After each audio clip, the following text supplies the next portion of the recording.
هاي جايز، معاكم منت العبد، واليوم هوريكم ازاي نعمل لوك الحواجب ده باستعمال حاجة limited edition exclusively في سيفورا بمناسبة البلاك فرايداي. عايزة اقدم لكم البلوك باستر براو سيت بوكس، وهو limited edition بوكس exclusively هتلاقوه في سيفورا بمناسبة البلاك فرايداي.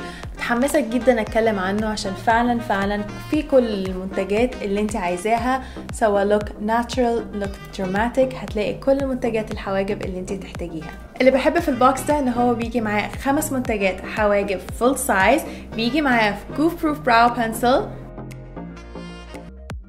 precisely my brow pencil،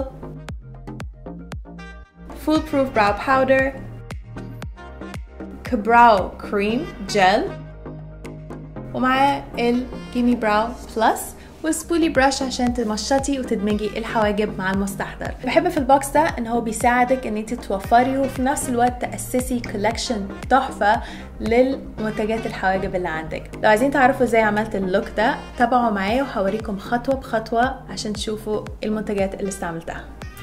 واول منتج بستعمله هو الفول بروف براو باودر، وبستعمل بس اللون الفاتح ده عشان احطه على اول الحاجب.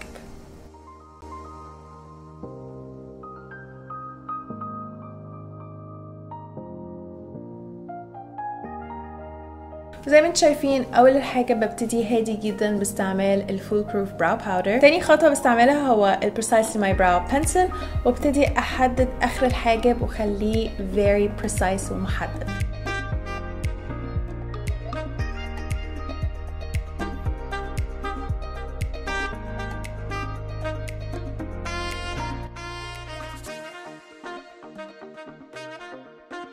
ساعات بكتفي باللوك ده لو عايزة يكون لوك طبيعي وناتشرال، او ساعات لو عايزة اتقل اللوك اكتر بحب دايما احط الجيمي براو بلس فوقي عشان يديني فوليوم ودراما للحواجب كمان.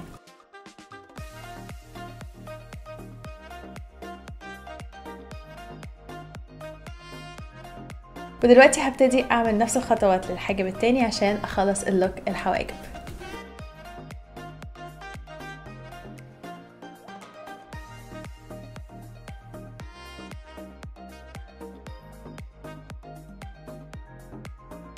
وياريت تكونوا استمتعتوا معايا النهارده. طبعا هو لوك بسيط وسريع وكل المنتجات موجوده في البوكس ده، فان شاء الله اشوفكم تاني. باي.